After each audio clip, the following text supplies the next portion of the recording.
nós vamos fazer a nossa leitura bíblica em classe, em duas referências, tá? Nós vamos fazer primeiro no Evangelho de João, no capítulo 14, os versículos 16, 17, depois o versículo de número 26. E a segunda referência é o capítulo 16 do Evangelho de João, do versículo 7 até o versículo 14. Então, primeira referência, João 14, 16, 17 e 26.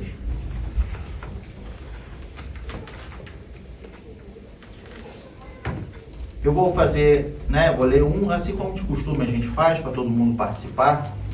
Então, versículo de número 16. E eu rogarei ao Pai, e Ele vos dará outro Consolador, para que fique convosco para sempre. 17, os irmãos.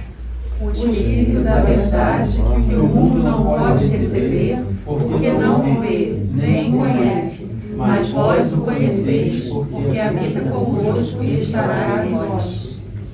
26 diz: mas aquele Consolador, o Espírito Santo, que o Pai enviará em meu nome, vos ensinará todas as coisas e vos fará lembrar de tudo quanto vos tenho dito. Capítulo 16, a partir do versículo 7.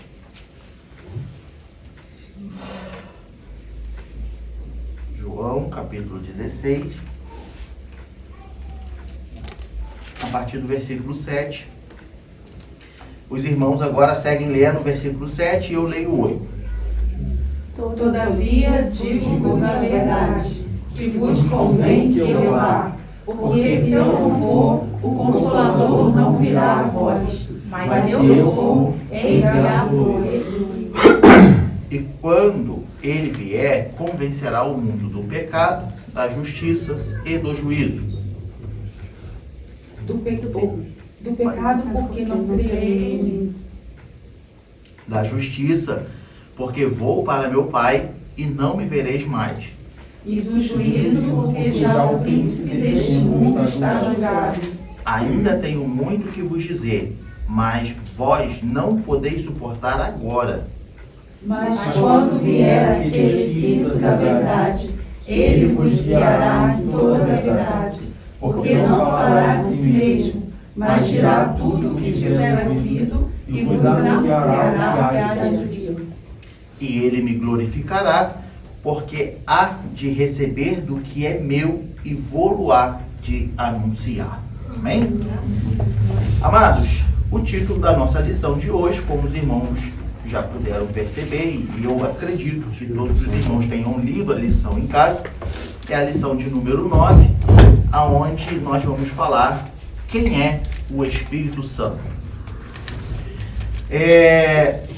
Os textos que nós lemos são as palavras do próprio Jesus Cristo.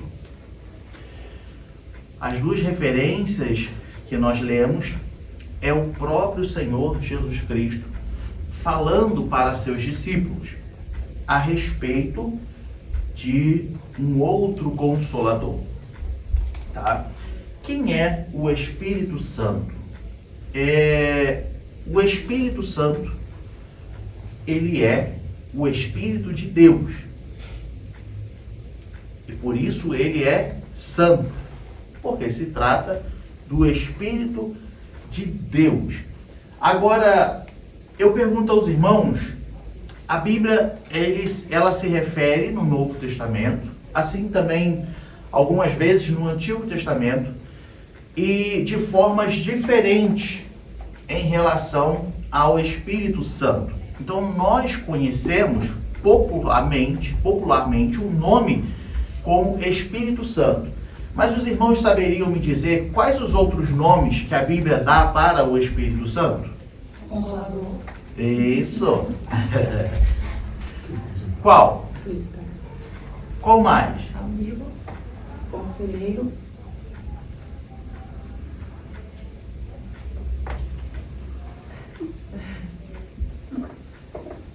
o Espírito da verdade, também o Espírito de Deus, Consolador, como os irmãos falaram, o Espírito da justiça, entende? A Bíblia, ela fala, ela se refere à pessoa do Espírito Santo e muitas das vezes de forma diferente, tá? Então, é interessante a gente entender de que, olha, às vezes você vai ler Espírito Santo, às vezes você vai ler Espírito da Verdade, às vezes você vai ler o Consolador, às vezes você vai ler como o Divino Espírito, tá? E assim, algumas outras referências que você pode se deparar com ele, mas é interessante a gente entender, né, que o Espírito Santo é o Espírito de Deus. O apóstolo Paulo vem falar em 1 Coríntios, lá em 1 Coríntios, capítulo 2,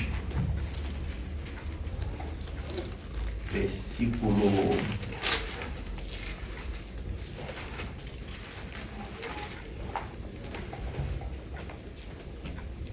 10. Versículo 10, deixa eu ver se é o 10.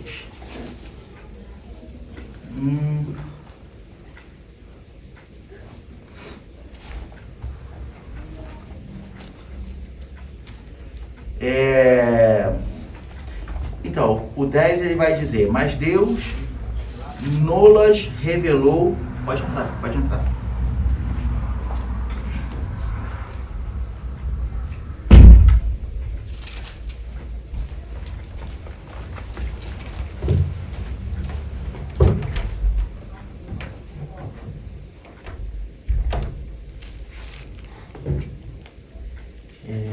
Deixa eu ver aqui se é esse mesmo.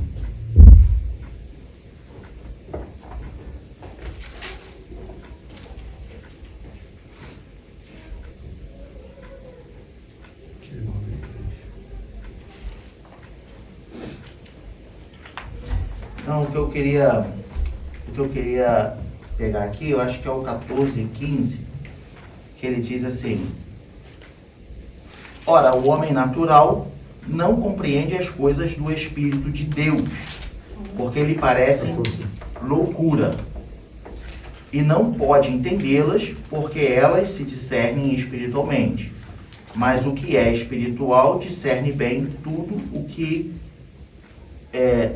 e ele de ninguém é discernido, tá? Então, assim,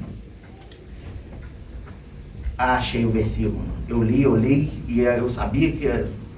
Sabe quando tu lê e fala assim, ainda não é esse que eu queria. É o versículo de número 11. Olha só. Porque qual dos homens sabe as coisas do homem, senão o espírito do homem que nele está? Tá? O que Paulo está dizendo aqui? Olha, ninguém melhor do que o teu próprio espírito para saber as tuas coisas, as tuas intenções. Tá? É isso que Paulo está dizendo. O teu espírito, não o Espírito Santo. Então, Paulo ele começa fazendo uma pergunta. Porque qual dos homens sabe as coisas do homem, senão o espírito do homem que nele está? Então, abaixo de Deus, ninguém melhor do que você mesmo para saber as coisas que você quer. Certo? Por causa do teu espírito, na qual Paulo se refere. Aí ele diz assim, assim também ninguém sabe as coisas de Deus, senão o Espírito de Deus. Por que eu estou falando isso? Porque a gente começou falando que, olha, o Espírito Santo é o Espírito Santo porque ele é o Espírito de Deus. E como Deus é santo, o seu Espírito naturalmente é santo. E aí quando a gente volta lá para aquela referência que a gente leu de João 16, quando Jesus ele fala assim, ó, ele não falará de si mesmo, mas vos falará aquilo que tem ouvido, é o quê? É Deus falando a nós através do teu Espírito. Então o Espírito conhece as profundezas do coração de Deus. O Espírito Santo. Por isso que ele te guia, por isso que ele te conduz, por isso que ele te ensina de acordo com a vontade do Pai, porque ele é o próprio Espírito do Pai habitando em você. Amém? Alguma dúvida? Bom, vamos voltar para o nosso texto de João. Lá em João nós temos as palavras de Jesus Cristo,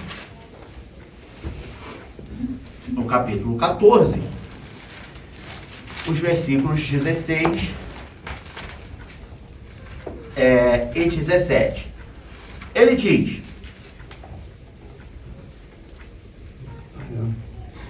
e eu rogarei ao Pai, e ele vos dará outro Consolador. Vamos lá. Se os irmãos leram a lição, pode entrar. Se os irmãos leram a lição, os irmãos puderam ver, né, que na lição ele dá ali uma interpretação, ele dá ali alguns significados. Por quê? É interessante que a gente saiba que nós estamos lendo uma tradução, mas que o texto original é o texto grego, tá? Então isso eu acredito que não seja novidade para nenhum de nós, que o Novo Testamento foi escrito em grego. E quando, na medida do tempo, vai se passando as traduções, tá? E as versões também influenciam. Só que as traduções, muitas das vezes, não conseguem achar palavras que especificam exatamente o sentido do que aquela palavra em grego quer dizer. Ficou confuso ou não? Vamos lá de novo. O texto ele foi escrito em grego.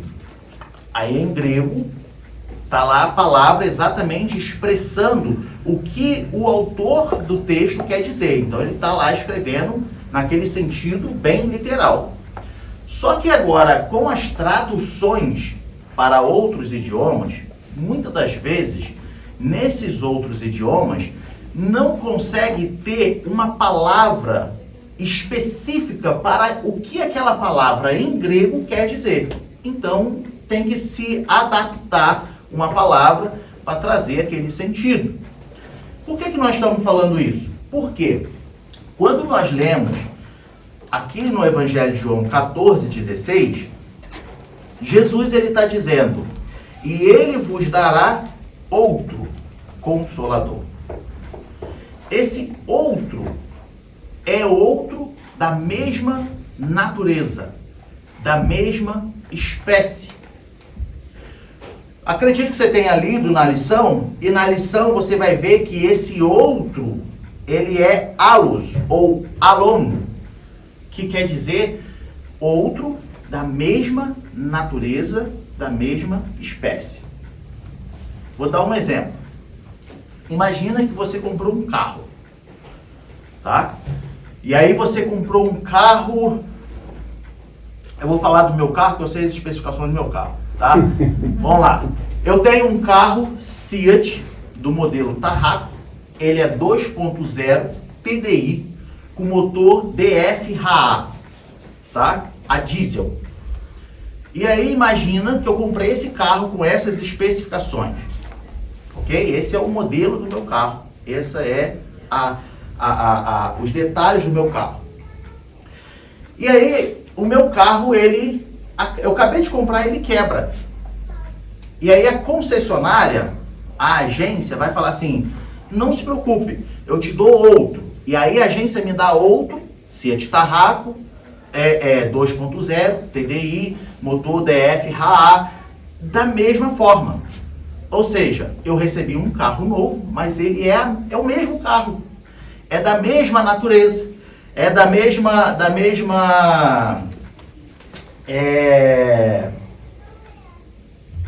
do mesmo modelo, das mesmas especificações.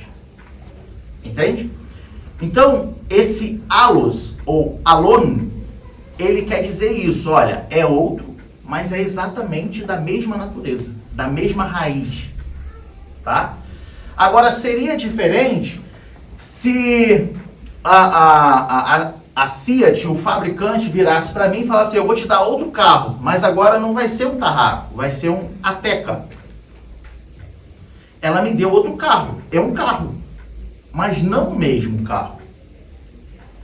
E se fosse assim nesse texto, se estivesse se referindo a outro de outra espécie, a palavra não seria alos ou alon, seria héteros. Tá?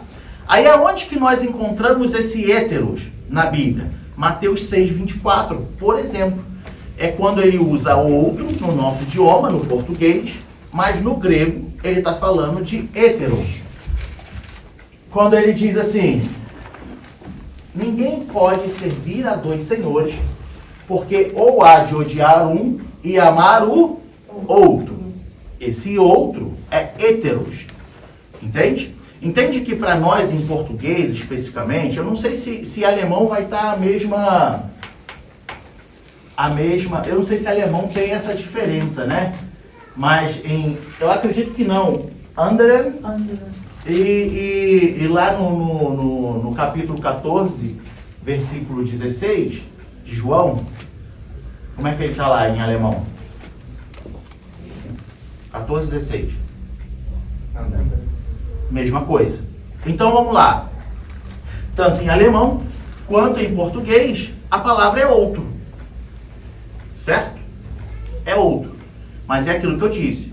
O texto original, o grego, na qual foi escrito pelo apóstolo, ele não usou outro para as duas referências. Ou seja, né, no caso Mateus, não usou a mesma palavra que João usou para falar lá no Evangelho de João. Tá? Então, em um lado nós temos hétero, que é lá em Mateus 6:24, ou 4:26 que eu falei? 6:24, bota lá de novo, por gentileza. Então, ó, e amar o outro é hétero, que quer dizer o quê? Outro qualquer. Assim como eu sou um, Diego é outro. Nós não somos iguais, é outra pessoa. Tá? Agora volta na nossa João 14:16.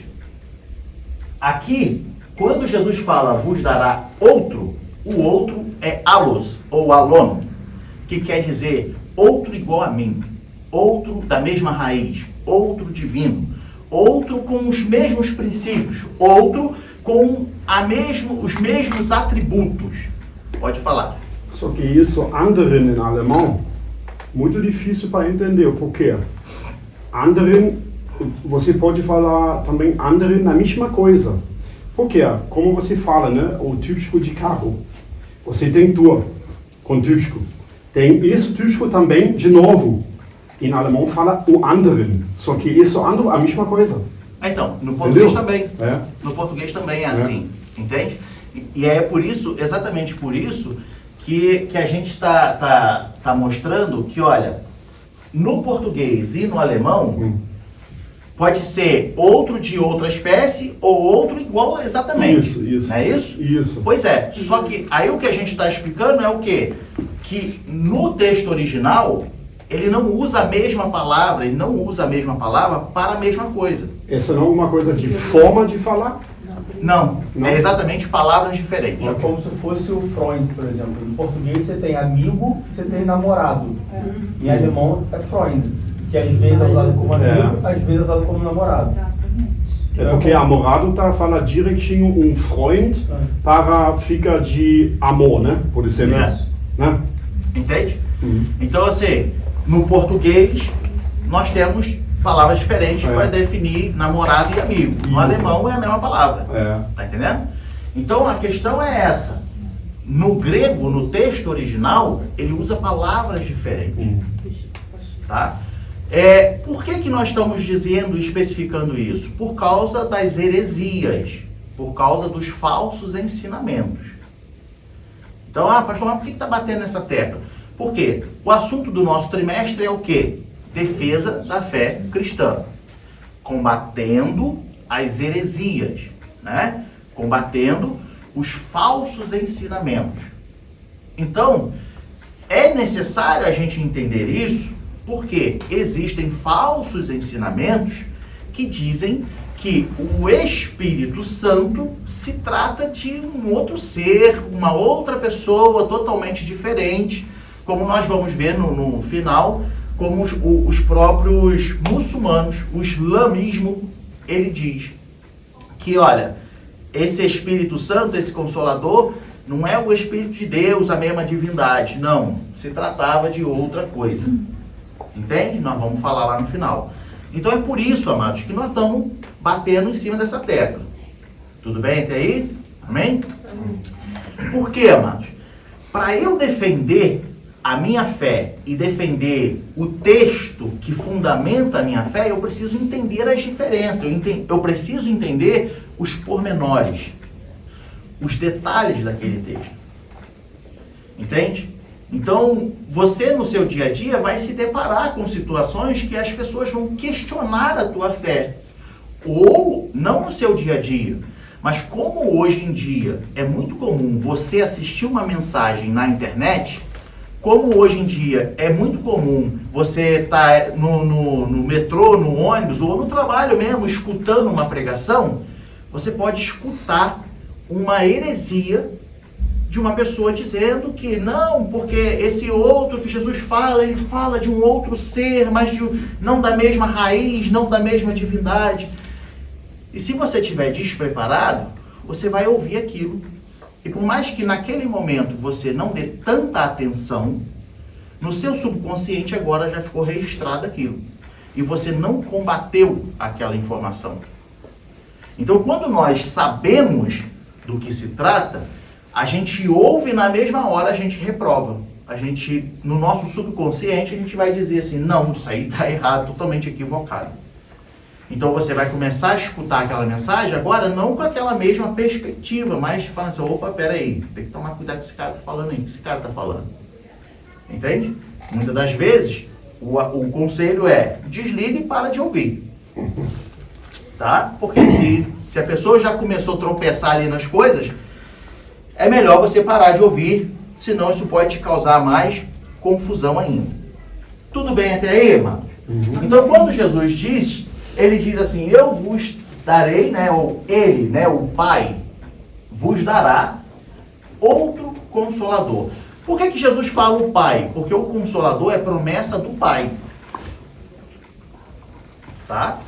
Se a gente for ler em Lucas, eu acredito, no finalzinho de Lucas,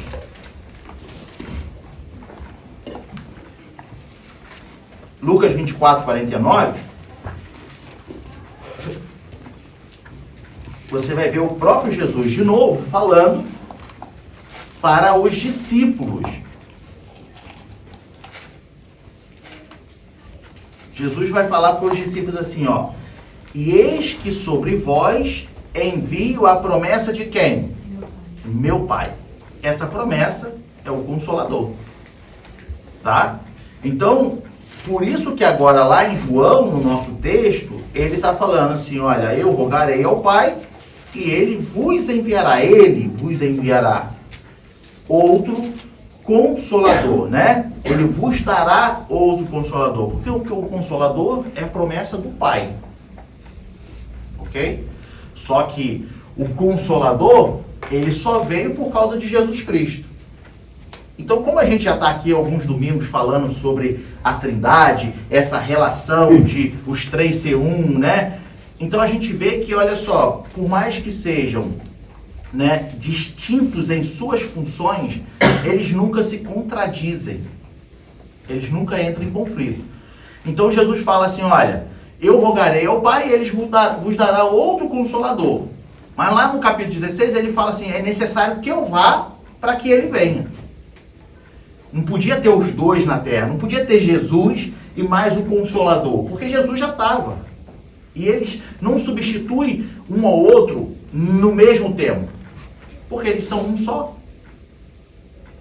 Entende? Então agora Jesus está falando assim, olha, eu vou, rogarei ao Pai e ele vos dará outro Consolador. Já vimos que esse outro se trata da mesma raiz, dos mesmos atributos. Quais são os atributos? Onisciência, onipotência. Exatamente. Esses atributos são atributos que somente Deus tem. Tá? Então esses atributos são atributos que, olha, nenhum outro ser teria. Ou tem. Então, o outro se trata da mesma raiz, da mesma divindade, dos mesmos ou com os mesmos atributos. E logo em seguida, nós temos aí a palavra consolador. E aqui em consolador, ele, no texto original, em grego, consolador é parakleto, tá? Então nós temos aqui, volta lá no 14 ainda, 14, 17. 14, 16. Ele diz, vos dará outro consolador. Aqui a palavra consolador, tá? Ele é em grego parakletos, que quer dizer o quê? O que quer dizer consolador? Por que eu digo quer dizer o quê? Porque quando nós simplesmente lemos assim, superficialmente a Bíblia, abrimos aqui Evangelho de João 14, 16, e ele diz que nos daria outro consolador. Oh meu Deus, obrigado, porque o Espírito Santo me consola. Só que a palavra consolador é muito mais além do que simplesmente consolar.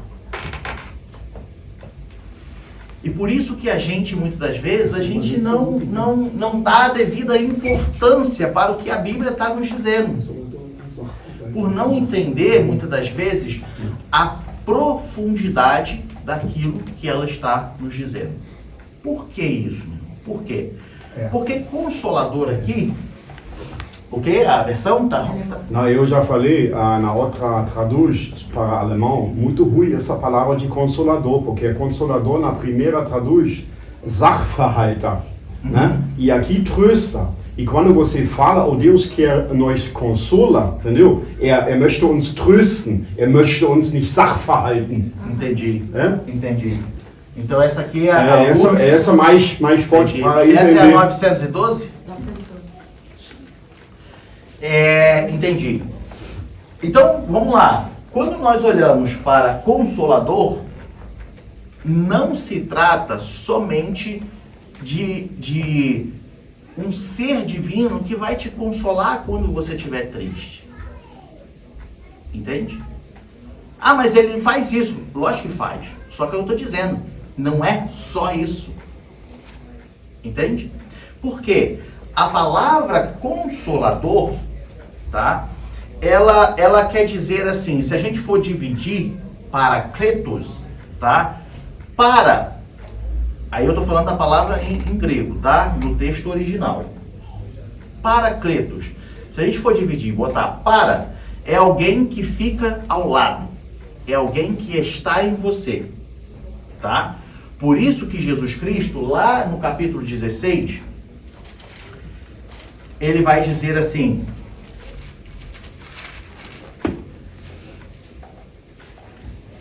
é o 16. Será? Papá?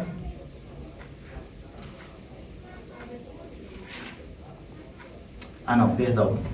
É o finalzinho do 17 mesmo. Volta lá no 14, 17. Desculpa. Foi um pequeno equívoco. Por isso que aqui Jesus está dizendo assim, olha, no finalzinho, porque habita convosco e estará em vós. Tá? É por isso que Jesus está falando, olha só, esse Consolador, ele habita convosco e estará em vós. Por quê? Porque parakletos, é alguém que está contigo. É alguém que vai conviver contigo. Entende? Então, quando ele diz assim, ó, o Consolador, ele está falando assim, alguém que vai habitar em você, e não só vai habitar, mas vai estar em você.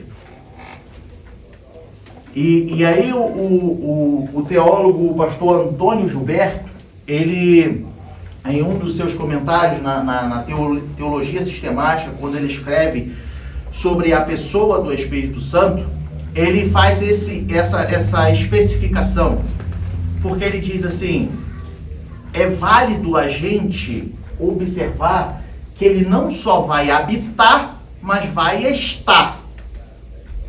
Qual é a diferença?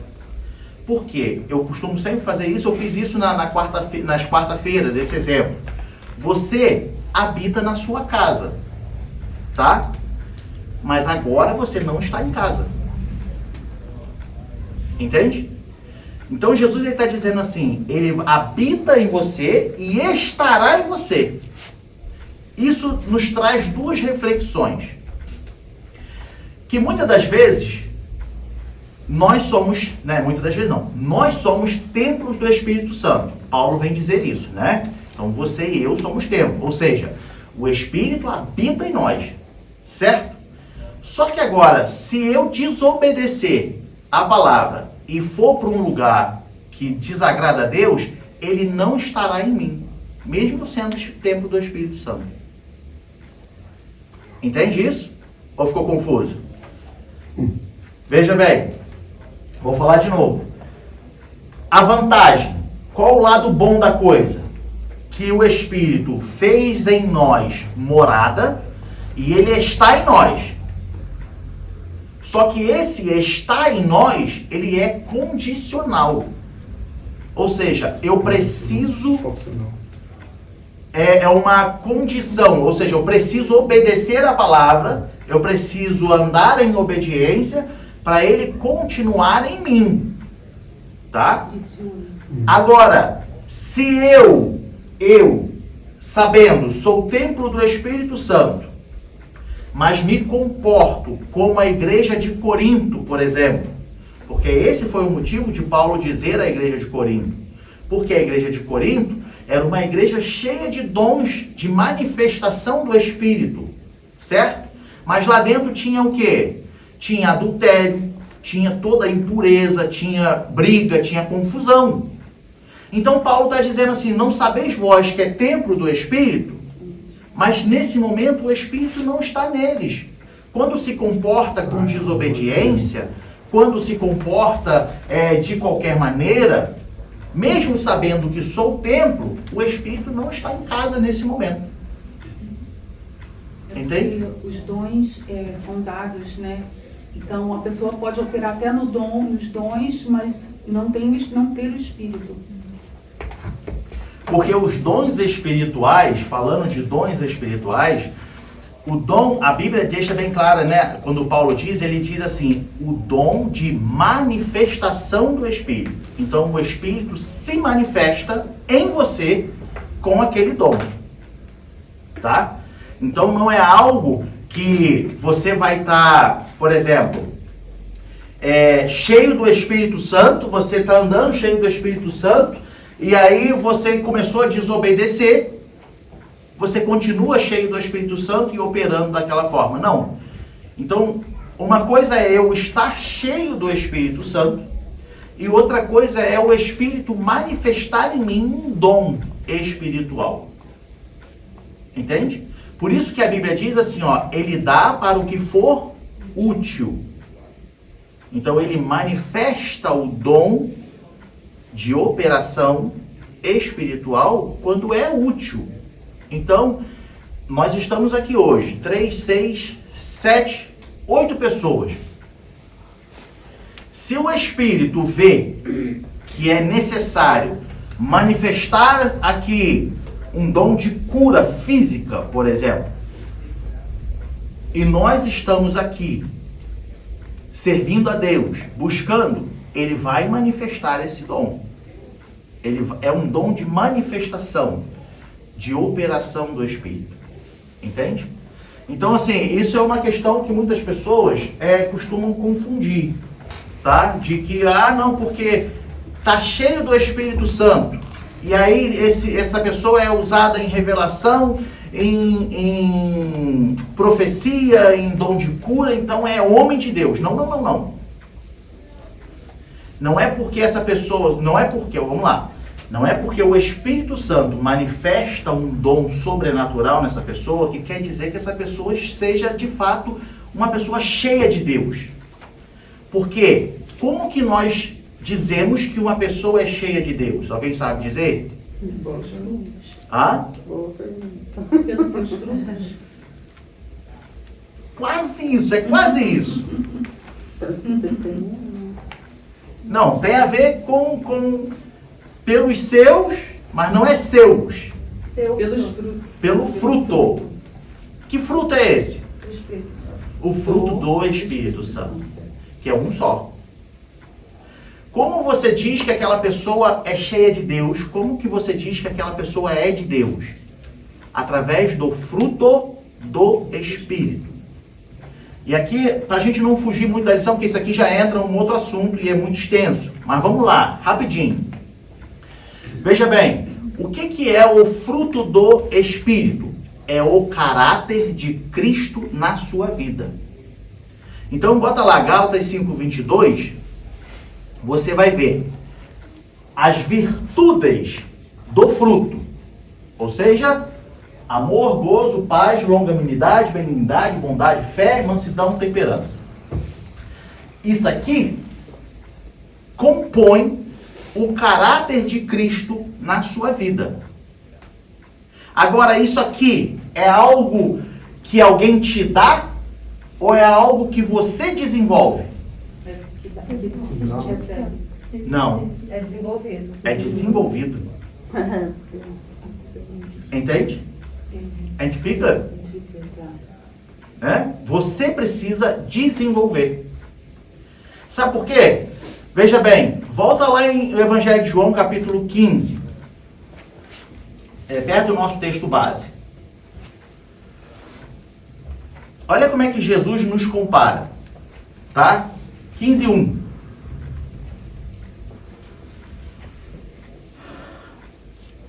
Olha como é que Jesus nos compara. Eu sou a videira verdadeira e o meu pai é o lavrador. Toda vara em mim que não dá fruto, atira. E limpa toda aquela que dá fruto, para que dê mais fruto. Observa que nesse texto, Jesus nunca bota o fruto no plural. Tá? Porque ele poderia assim, para que dê mais frutos. Mas não é. É fruto. Vamos lá. Aí ele diz assim, vós já estáis limpos pela palavra que vos tenho falado. Tá? Está em mim e eu em vós. Como a vara de si mesma não pode dar fruto, se não estiver na videira, assim também vós, se não estiverdes em mim. Eu sou a videira, vós as varas.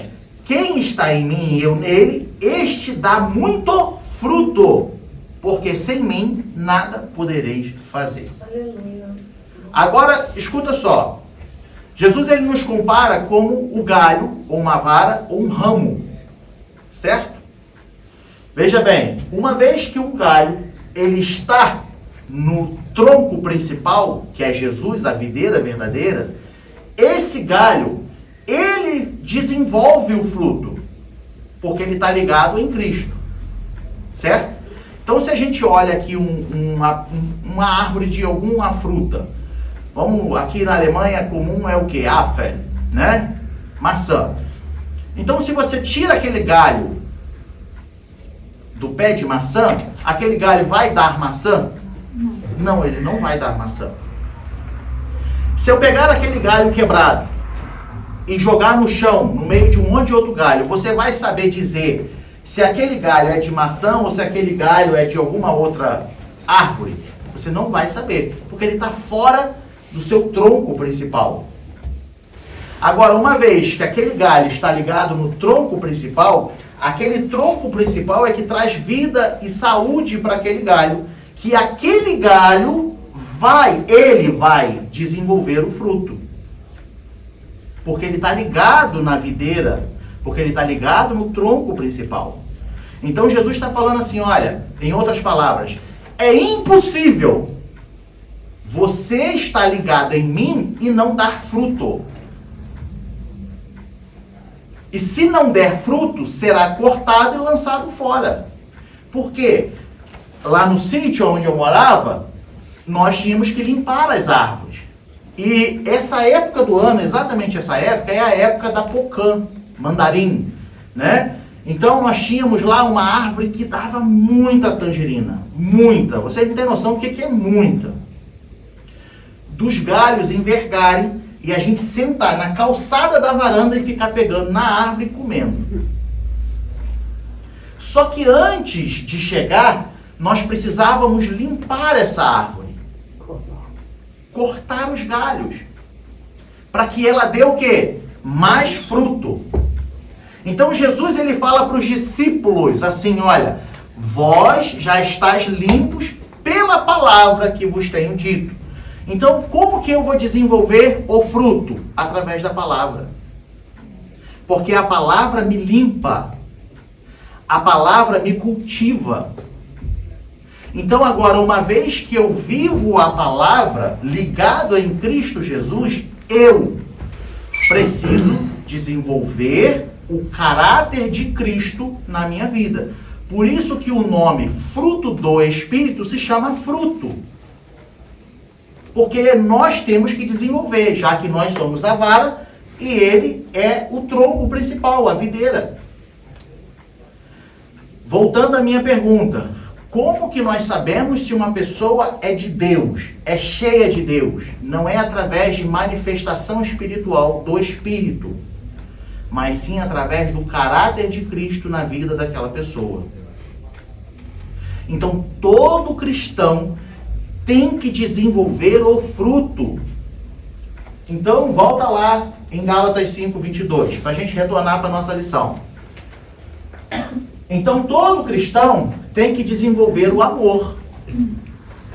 E aí, esse amor aqui é amor no texto original. Lembre-se disso, sempre tem o original. O texto original é o amor ágape. E o que é o amor ágape? O amor ágape não se trata de um sentimento de amor. Tá? O amor ágape não é aquele sentimento que você sente pela tua esposa, pelo teu marido. Não é aquele sentimento que eu sinto pela minha filha e ela sente por mim. O amor ágape é algo que se faz. O amor ágape é algo que você pratica por amor. Então, quer um exemplo? Quando o versículo de João 3,16 ele diz assim, porque Deus amou o mundo, esse amor foi um sentimento de amor. Tá? Então, ele amou, ele sentiu um profundo amor pelo mundo. Só que agora o amor ágape, ele deu o seu filho. É um gesto de amor. Então, como que eu pratico o amor ágape? Quando eu ajudo o meu irmão. Quando eu vejo a necessidade e eu vou lá por amor e trabalho por amor. Diga-me. O amor ágape é aquele vindo por Deus, né? É um amor que vem de Deus. Ou não? Ou eu tô... Porque tem o amor ágape, Sim, tem as diferenças de amor. Mas eu não... Vem de Deus, porque Deus é a fonte do amor. Mas eu digo assim, o amor ágape por si não se trata de... Como é que eu vou te explicar? Ele é um amor que vem de Deus, porque é Deus que te proporciona a fazer tais coisas, tá? Só que o amor tem sentidos diferentes. Sim. Tá? Então, assim, Deus é a fonte do amor, porque Deus é amor, tá? Então, Deus é amor no seu amor como sentimento, a essência do amor, e Deus é amor como amor ágape, porque ele não só amou, mas ele agiu com amor. Então, sim, o amor que vem de Deus é o amor ágape também, tá? Então, para você conseguir amar o seu irmão, é o amor ágape. E esse amor só vem de Deus. É porque de nós mesmos a gente não pode. Entende? Então, por isso é um fruto. Ou seja, por isso é uma virtude do fruto. Entende? Fala. O amor vem de Deus. Deus é a fonte do amor. Mas eu tenho que ir na fonte buscar o amor. É como um casamento. Ah, Deus, me dá amor pela minha esposa. Tá, mas se eu não fizer nada para demonstrar, para nutrir esse amor pela minha esposa, não adianta Deus me dar amor. O amor ágape é a mesma coisa. Deus me dá amor pelo meu próximo. Deus é a fonte de amor. Mas se eu não for lá na fonte e buscar esse, né, figurativamente falando, se eu não for lá na fonte buscar esse amor e colocar esse amor em prática, não adianta nada. O que infelizmente acontece muito dentro da igreja é que as pessoas falam assim, Deus é a fonte de amor, então eu vou ficar aqui parado no meu canto e ele vai me dar uma porção de amor para eu usar. Não é assim que funciona. Eu tenho que ir buscar o amor. Não adianta eu esperar Deus. E não só no amor, mas na vida cristã como um todo. Muitas pessoas entendem que nós precisamos somente ficar parados e esperar Deus fazer alguma coisa. E muitas das vezes, se não a maioria das vezes, não é assim que funciona. Não é que Deus magicamente vai fazer alguma coisa. E sim que nós temos que buscar da fonte, que é Deus, o que nós precisamos fazer. Lembra que eu disse que o fruto é algo que você desenvolve? Entende? Exatamente. Então, não só o amor, mas todas as outras virtudes é algo que você precisa praticar. Como exercitar a fé, por exemplo. Exercitar a fé. Nós exercitarmos a fé. Entende? A gente fala assim, Deus me dá a fé, mas não adianta Deus me dar, eu tenho que exercitar. Sabe, ontem aqui no discipulado a gente estava falando exatamente sobre o fruto do Espírito, tá? E aí eu comentei o seguinte, existe um filme aí, filme de comédia qualquer, mas que ele tem um trecho que é muito profundo ali, que é aquele filme que fala, que é o Todo-Poderoso. É um filme de comédia, tá? O de número 2, por exemplo. Quando a história do filme se trata se repassando a Arca de Noé, né? Que o camarada tem que construir uma arca. Aí tem uma cena do filme que a esposa dele está desiludida, tá numa lanchonete e tá sentada lá comendo batata frita ou pediu alguma coisa para comer e tá desiludida porque o seu marido ficou louco. O marido não faz mais a barca, tá andando igual um primitivo, construindo um barco gigante. Então, no filme, Deus se materializa ali, no caso o Morgan Freeman, que faz o papel de Deus, ele chega como garçom para essa mulher, servindo a ela a porção de batata que ela tinha pedido, entende? E aí ele começa a conversar com ela, ele fala assim, por que você está triste? Ela, meu marido, não sei o que e tal. E aí ele fala uma coisa que é um filme, mas que tem um princípio bíblico. Que ele diz assim, você acha que se você pedir paciência a Deus, ele vai te dar paciência ou a oportunidade de exercitar a paciência? Isso que ele está falando é bíblico. Entende? Porque Paulo diz que a paciência é fruto Exatamente. da tribulação. Da tribulação. Paulo vai dizer que, olha, a tribulação gera paciência, que a paciência é a experiência, e a experiência é a esperança. Então ele fala isso num filme de comédia ali, eu acredito que muitas pessoas, falam, nossa, que frase de efeito, bonito. Mas é um princípio bíblico. O fruto é desenvolvido. Então, se nós queremos desenvolver o caráter de Cristo em nós, é necessário que a gente passe pelas situações para nos amadurecer. Então, se eu preciso desenvolver o amor, o que Deus vai fazer? Vai botar um monte de pessoa atribulada na minha frente. Se eu preciso desenvolver a longanimidade, o que Deus vai fazer? Vai botar uma oficina chamada Berolina Auto House na minha vida para eu desenvolver a longanimidade. A temperança. Entendeu? Então, assim, tudo junto no pacote. Tudo junto. Tá entendendo? Então, assim, é algo que Deus vai colocar na sua vida para você exercitar, para você desenvolver. Isso é que traz a maturidade do crente, amado. Não é ser cheio do poder divino, Poder, porque a palavra é o poder de Deus. Paulo diz assim, o evangelho é o poder de Deus para a salvação. Tá? Então, assim, não é quem pula de um pé só, quem dá mortal dentro da igreja, quem rodopia, e quem fala em mistério mais alto que todo mundo, e quem grita. Isso não é sinal de ser cheio de Deus. Não se confunda. Porque Paulo disse para Corinto, a igreja de Corinto fazia tudo isso. E Paulo fala assim, eu falo a vós como a carnais, e não como a cristãos, não como a servos, mas como a meninos na fé. Porque é necessário desenvolver essa maturidade. Amar, ter paz, gozo, longanimidade, benignidade, bondade, fé. Essa fé é de confiar em Deus nos momentos difíceis.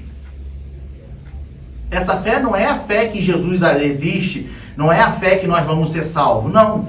Essa fé é você estar passando pelo pior problema da sua vida, você não consegue enxergar a luz no fim do túnel, mas você fala assim, Deus está no controle. Não é a fé de milagre. Não é essa fé de milagre. Entende? Então isso aqui se trata da sua maturidade com Deus, da sua maturidade como cristão. Isso mostra se você é cheio de Deus ou não. Amém? Glória a Deus. Voltando para nossa lição, nós paramos na parte do versículo 7 do capítulo 16, que Jesus ele fala outro consolador. Consolador é alguém que habita em vós. É alguém que está com você. E o cleto, né? Porque para, cleto. O para é alguém que vai conviver com você. Mas se o cleto...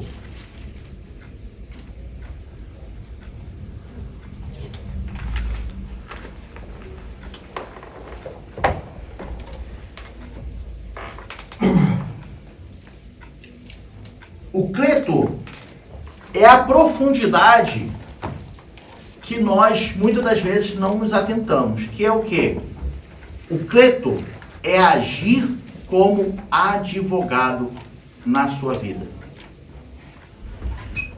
O paracleto é alguém que vai conviver com você, vai estar em você e ele vai advogar. Ou seja, ele vai ser um advogado na sua vida. Um advogado, agora, que convive todos os dias com você e sabe exatamente as suas causas e a sua situação. Entende quando Paulo ele diz assim que o Espírito intercede por nós com gemidos inexprimíveis? É porque ele é o advogado também. Assim como lá em 1 João, João escreve que nós temos um advogado diante do Pai, Jesus Cristo, o justo. Então nós temos Jesus como advogado, mas aqui nesses textos joaninos, o Consolador, ele é também o advogado.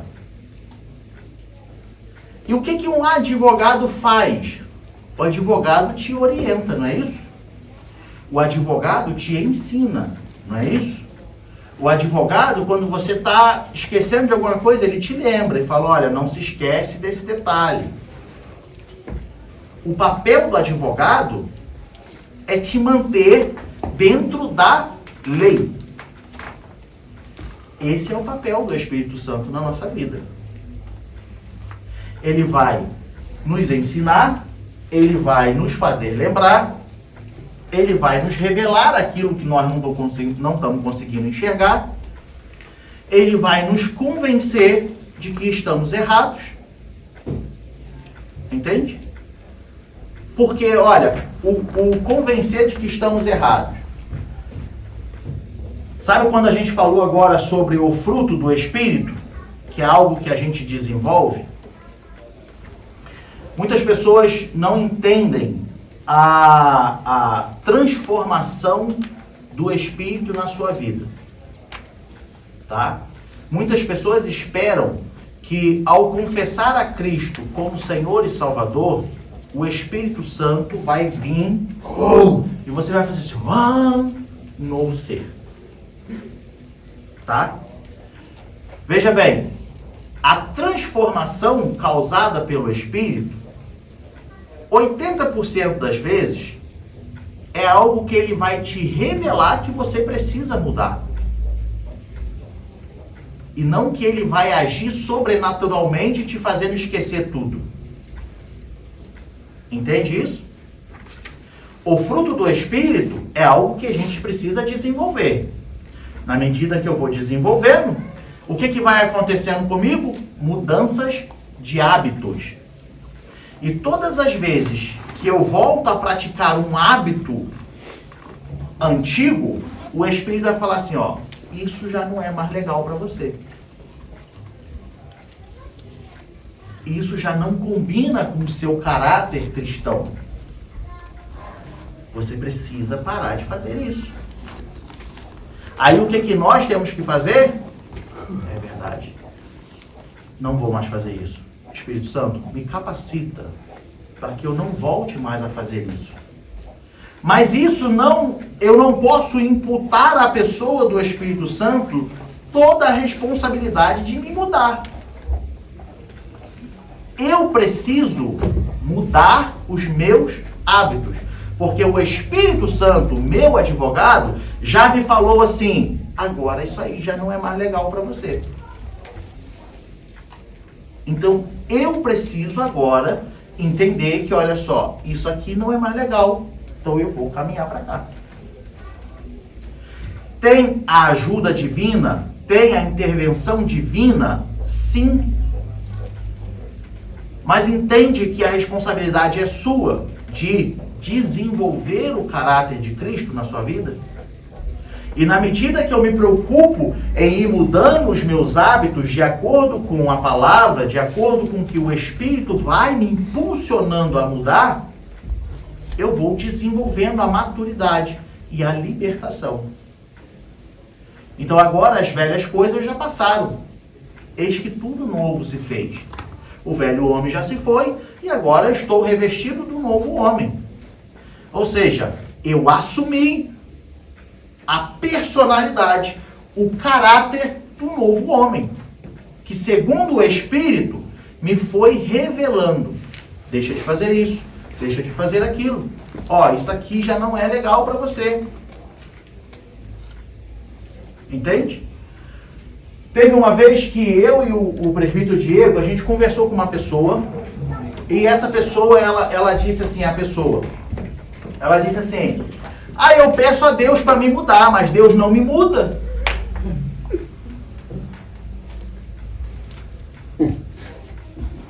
E aí a gente escutou, e aí na hora o presbítero Diego falou assim, mas não é Deus que vai te mudar, é você que tem que mudar. Porque foi o que ele comentou aqui agora. Não adianta eu pedir amor a Deus se eu não exercer o amor. Não adianta eu pedir a Deus para me mudar, mas se eu não quero me esforçar nem um pouquinho para mudar. Entende? Quando nós estamos falando do Espírito Santo, o Espírito Santo, ele é um ser divino educadíssimo. Ele é um ser divino sensível. Ele é um ser divino que se entristece. Considerando que ele é um ser divino que habita em você, mas é de extrema educação e gentileza, o Espírito vai falar assim, olha, tu está pedindo para mudar, então é exatamente nesse momento que você está que você precisa mudar. E aí você fala assim, ei, isso aí é coisa da minha cabeça, eu tenho razão, eu não vou mudar nada, por causa disso, por causa daquilo. O Espírito te incomoda a segunda vez. Na terceira, o Espírito fala, tá, continua do jeito que você quer. Não vou mais te incomodar. E aí acontece o que na vida da pessoa? O que nós chamamos de ficar acomodado. Aí se acomoda. Por quê? Ignorou tantas vezes a repreensão do Espírito como seu advogado, que ele falou, tá bom, filho. Não é assim que acontece hoje, se eu for num escritório de direito e o advogado começar a me orientar, eu falar, isso tudo é baboseira, ele vai falar o que pra mim? Eu falar, tá bom, então do jeito que você quer, boa sorte pra você. O Espírito, ele vem falando com a gente, o Espírito, ele vem exercendo o seu direito sobre a nossa vida. Só que agora nós temos que ouvi-lo. Nós temos que obedecer. Senão ele deixa para lá, fala, você quer seguir? Então segue do seu jeito. Então entenda isso. Quando Jesus fala, olha, vos enviarei outro Consolador, Jesus está falando assim, olha, vocês vão receber outro igual a mim. Onipotente, onisciente, onipresente, eterno, que sabe todas as coisas. E ele vai habitar em vocês e vai estar com vocês. E ele vai exercer o direito de coordenar a sua vida, desde que você escolha ouvi-lo. Desde que você escolha obedecê-lo. É uma condição. É uma condição. Nós falamos isso aqui, especificamente, né, o Brevê Diego, que praticamente deu todo um trimestre, no último trimestre, quando falou sobre as bênçãos condicionais e incondicionais. Entende? Então, a obediência, ou você conseguir tirar proveito, viver bem, você conseguir usufruir da pessoa do Espírito Santo 100%, é algo condicional. É algo condicional. O Espírito está aí. Você é templo do Espírito. Só que agora, qual é a condição? Eu escolher ser guiado pelo Espírito, andar segundo o Espírito, ou andar segundo a carne. Considerando que Paulo diz, se eu escolher andar segundo o Espírito, não tem o que para nós? Condenação. Se eu escolher andar segundo o Espírito, não tem condenação para mim. Agora, se eu escolher andar segundo a carne, vai ter condenação. Entende a condição? Você precisa escolher. Jesus cumpriu a sua promessa. Jesus disse, olha, eu vou para o Pai. Capítulo 16, ele fala para os discípulos. Versículo 7. Todavia digo-vos a verdade, que vos convém que eu vá, porque se eu não for, o Consolador, olha aí de novo, o advogado, tudo isso que a gente acabou de falar, não virá a vós, mas se eu for, enviá-vos-ei. Entende? Então Jesus, ele falou, olha, eu vou enviar para vocês o Consolador. Só que agora vocês precisam andar segundo o que ele orientar vocês. Porque aí é o que, como Paulo disse para nós lá em 1 Coríntios 2, que a gente leu, no versículo 11. De que, olha, assim como ninguém melhor do que o próprio Espírito do homem para conhecer as coisas do homem, ninguém melhor do que o próprio Espírito de Deus para conhecer as coisas de Deus. Então, ó, Deus, o Pai, ele fala na sua vida, ele te guia. Como? Através do Espírito. Ele te orienta. Como? Através do Espírito. Como sentimos a presença de Deus? Através do Espírito. Então, o papel do Espírito Santo na nossa vida é nos guiar em todas essas coisas. Porque ele é o Espírito de Deus. Então, o Espírito de Deus sabe as intenções de Deus. Logo, ele vai te guiar segundo as intenções de Deus. Dentro da lei. Dentro da Bíblia. Dentro da palavra. Agora, você e eu precisamos o quê? Mortificar a nossa carne e deixar com que o Espírito nos guie. Meu irmão, como que eu ganho essa habilidade? Orando e aprendendo a palavra. O que é que Jesus falou para os discípulos? Vós já estáis limpos pelas palavras que vos tenho dito. A palavra que vai te limpar, meu. A palavra que vai te mostrar. Então o Espírito ele vai te revelando. O Espírito vai te capacitando a entender aquilo que a palavra está dizendo.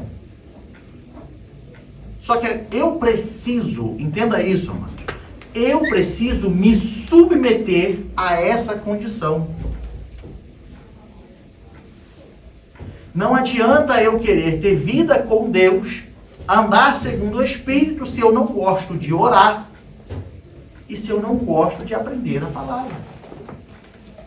E no caso, aprender aqui não significa só ganhar conhecimento, mas viver a palavra. Não adianta. E não existe mais ou menos importante. O que é mais importante, a palavra ou a oração? Não tem mais importante e menos importante em relação a essas duas. Eu estava vendo uma vez uma certa missionária falando sobre isso, e ela disse assim, quando a pessoa faz essa pergunta, é a mesma coisa que você tentar entender num pássaro qual asa dele é mais importante para fazer ele voar. Então, se tu conseguir achar uma resposta, quando tu olhar para um passarinho, e tu olhar para ele e falar assim, qual asa que é mais importante para fazer ele voar, a esquerda ou a direita? Se tu achar essa resposta, tu vai achar a resposta para a sua pergunta de o que é mais importante, a palavra ou a oração? Porque não tem. O pássaro precisa das duas asas para voar. Com uma só ele cai. Ah, meu irmão, mas a palavra é o alicerce, a palavra é a estrutura. E a palavra diz que você tem que orar. A palavra diz que você tem que orar. Uma das coisas que a palavra diz é o quê? 1 Tessalonicenses 5:17. Orai sem cessar. Então não tem mais ou menos importante em relação palavra ou oração. É os dois. Se você se submete às duas coisas, então a chance de você conseguir andar segundo o Espírito é muito maior. A chance de você conseguir desenvolver o caráter de Cristo na sua vida é muito maior. Entende? Então não adianta, amados, nós pedirmos, Deus me dá isso, Deus me dá aquilo, Deus faz isso, Deus faz aquilo. Se eu não arregaçar a minha manga e falar, Deus, agora deixa comigo, que eu te pedi, o Senhor me deu, agora eu preciso fazer. Eu queria a ferramenta, o Senhor me deu, agora eu preciso trabalhar. Se você não fizer isso, não vai adiantar nada. Um detalhe, amados, é que o Espírito Santo, ele foi enviado para nós. Nós quem? Igreja. Quando Jesus estava falando sobre o Espírito, ele estava falando para quem? Para os discípulos. Ah, mas Jesus disse que vai convencer o mundo. Através de quem? Da igreja. Por quê? Porque quando a igreja for arrebatada, o Espírito já não vai mais atuar da mesma forma. Então, se hoje temos o Espírito Santo, é porque a igreja de Cristo está sobre a terra. Então, ele falou assim, para a igreja, eu não vou deixar vocês sozinhos. Ele falou para a igreja, eu vou enviar outro Consolador. E agora, através da igreja, sim, nós vamos evangelizar, nós vamos pregar, e sim, ele vai convencer o mundo do pecado, na medida que a igreja for pregando. Quando Jesus voltar e arrebatar a sua igreja, o Espírito não vai convencer o mundo. Entende? Então, é um privilégio para nós, igreja. É uma bênção de Deus para nós, igreja. Termos o Espírito Santo e sermos templo do Espírito Santo. Nunca se esqueça disso. Há o Espírito de Deus em sua vida, então deixa Ele te guiar. Deixa Ele reger a sua vida.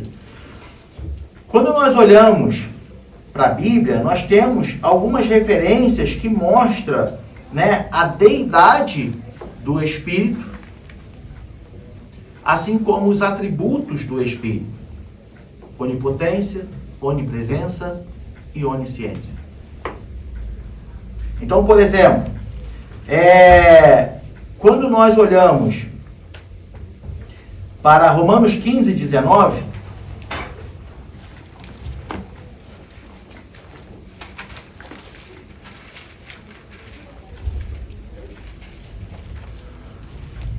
e aí em seguida Atos 2:4, ele vai dizer assim, Romanos 15, 19: pelo poder dos sinais e prodígios, na virtude do Espírito de Deus, de maneira que desde Jerusalém e arredores até ao Ilírico tenho pregado o Evangelho de Jesus Cristo. Atos 2:4, ele vai mostrar que, olha, e todos foram cheios do Espírito Santo e começaram a falar em outras línguas, conforme o Espírito Santo lhes concedia que falassem.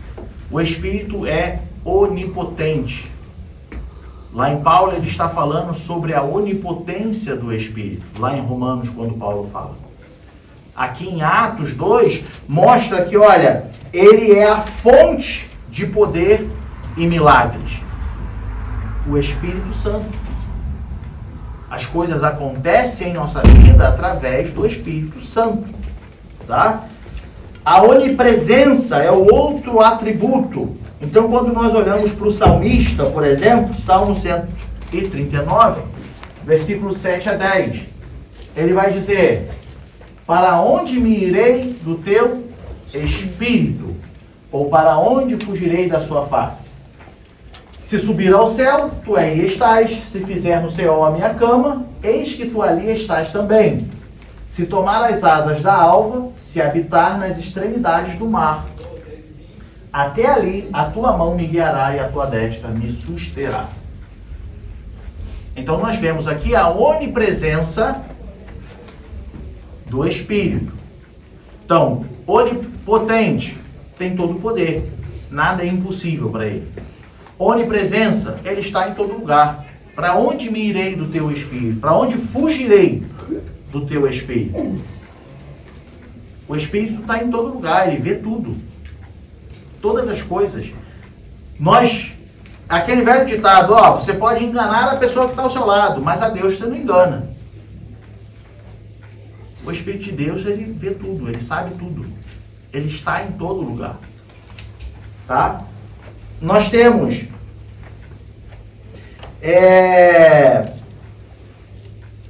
a onisciência do Espírito. E aí é o versículo que nós lemos lá de 1 Coríntios 10, 11. Né? 1 Coríntios 2, 10, 11. Perdão.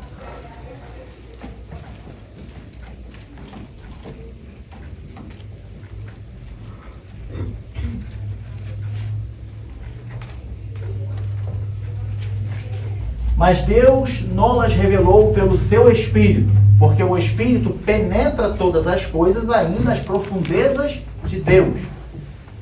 Porque qual dos homens sabe as coisas do homem, senão o Espírito do homem que nele está? Assim também, ninguém sabe as coisas de Deus, senão o Espírito de Deus. Ele é onisciente. Ainda nessa base da onisciência do Espírito, quando olhamos para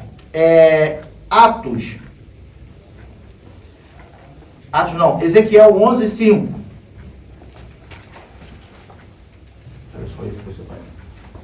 Caiu, pois, sobre mim o Espírito do Senhor e disse-me: fala.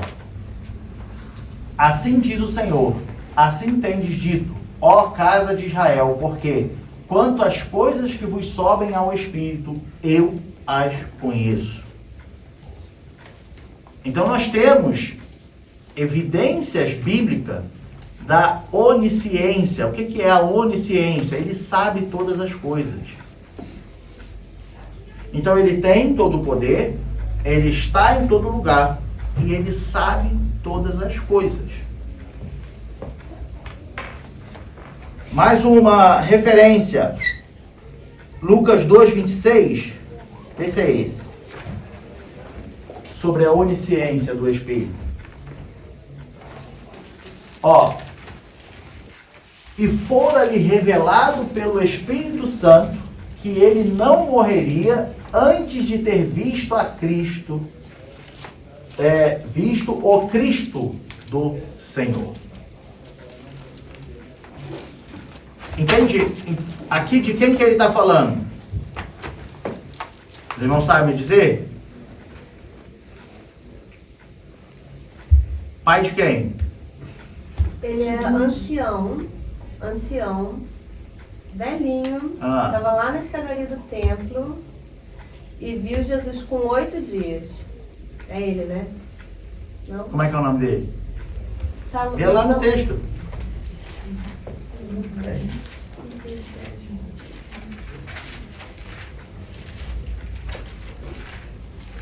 Simeão.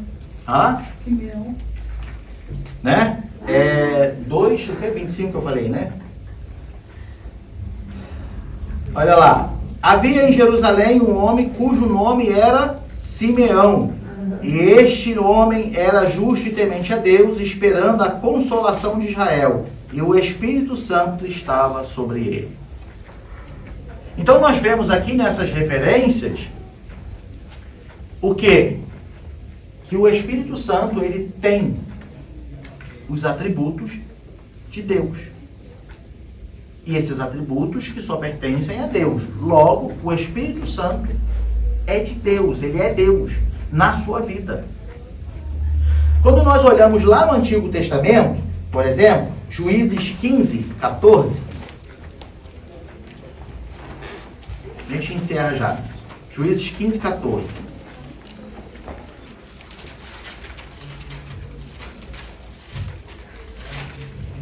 Olha só. Aqui está falando de Sansão, tá? Juízes 15:14. Veja bem. E vindo ele a Leí, os filisteus lhe saíram ao encontro jubilando. Aí o que aconteceu com ele? Porém, o Espírito do Senhor possantemente se apossou dele, e as cordas que ele tinha nos braços se tornaram como fios de linho que estão queimados, e as suas armaduras ou amarraduras se desfizeram das suas mãos. Veja bem, o Espírito do Senhor se apossou dele, certo? Por que eu disse que o Espírito de Deus é Deus? Aqui no Antigo Testamento, olha só como é que agora vai estar escrito no capítulo 16, 20. Juízes ainda.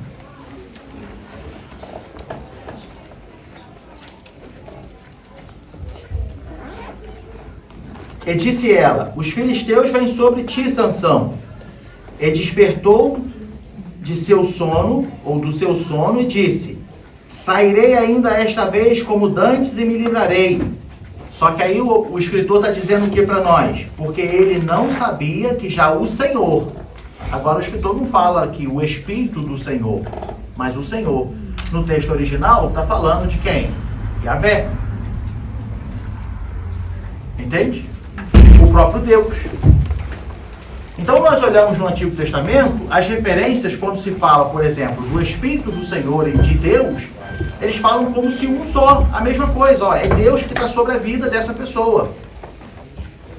Só que nós sabemos que, olha, quando se falar é Deus sobre a vida da pessoa, está se falando do Espírito de Deus sobre essa pessoa.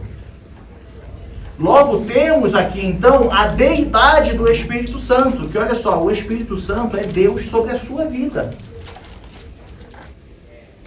Porque ele é o Espírito de Deus, que conhece as profundezas da natureza de Deus. E ele habita em você. E ele está em você. E ele te guia em todas as coisas. Amém? Amém. Amém. Nós temos em Hebreus 9:14, quando o escritor aos Hebreus ele diz assim: quanto mais ao sangue de Cristo, que pelo Espírito Espírito eterno se ofereceu a si mesmo imaculado a Deus, purificará a vossa consciência das obras mortas para servirdes ao Deus vivo? Então, não, volta lá. Então veja bem, aqui o escritor aos Hebreus, ele está nos mostrando que o Espírito é eterno, assim como Deus é eterno. Lá na criação do mundo, o Espírito de Deus pairava sobre as águas. Antes de tudo acontecer, antes de tudo ser formado, o Espírito de Deus já pairava sobre as águas. E é esse mesmo Espírito, amados, é esse mesmo Espírito. Eu não sei se você entendeu. É esse mesmo Espírito que pairava sobre as águas, que era como os profetas, agiu na vida dos apóstolos, assim como da igreja, é o mesmo que está na sua vida nesse momento. Glória a Deus. É o mesmo. Os milagres, as operações, os livramentos que o Espírito orientou, o Espírito guiou, o Espírito capacitou, é o mesmo Espírito que faz as mesmas coisas na sua vida hoje. Não se esqueça disso. O problema, amados, é que a igreja está se esfriando. A igreja está se distraindo com outras coisas. E esquecendo que é o mesmo Espírito que está sobre a sua vida. É o mesmo Espírito que habita na sua vida. É o Espírito de Deus, amado. É o mesmo Espírito que falou para Paulo quando ele desejava ir, se não me falha a memória, a Antioquia, e aí o Espírito fala assim, não desce para lá agora, espera, fica aqui. É o mesmo Espírito que também fala com você, olha, não faz isso aqui. É o mesmo Espírito que diz assim, muda seus hábitos, não faz mais estas coisas.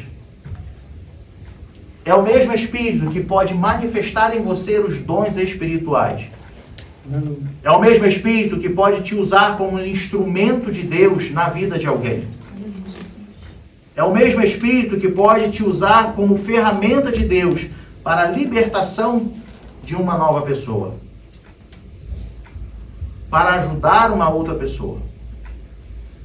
Agora, entendemos, é o Espírito de Deus. Mas, por exemplo, uma das heresias, um dos falsos ensinamentos que se ensina é que esse Espírito não é o Espírito de Deus. As testemunhas de Jeová, por exemplo, elas vão dizer que isso se trata de uma força interior, mas não do Espírito de Deus. Na Bíblia deles, o Espírito Santo nem está com letra maiúscula, porque eles não acreditam na divindade, na deidade do Espírito. E sim somente como uma força. Quando olhamos para o islamismo, eles vão dizer que Maomé é o Consolador prometido por Jesus Cristo. E aqui eu quero te lembrar que o islamismo nasceu no século 6, 7, depois de Cristo. É toda essa potência que nós conhecemos, toda essa grandeza que nós conhecemos, cultural e tudo mais. Mas Jesus veio antes disso tudo. Aleluia. E nós servimos a Cristo. Nós seguimos a Cristo. Eles olham para Cristo como um grande profeta. E dizem que, quando se trata do Consolador, não era da mesma divindade, da mesma raiz, dos mesmos atributos, mas sim de alguém que viria, e para eles esse alguém, Maomé. Entende? São heresias, são falsos ensinamentos. Voltando ao nosso início da lição, quando nós dissemos, procura entender o que o texto original está querendo dizer. Quando você entender esses detalhes, Quando você entender esses detalhes, você vai saber a profundidade e a grandeza do texto que você está lendo. Amém?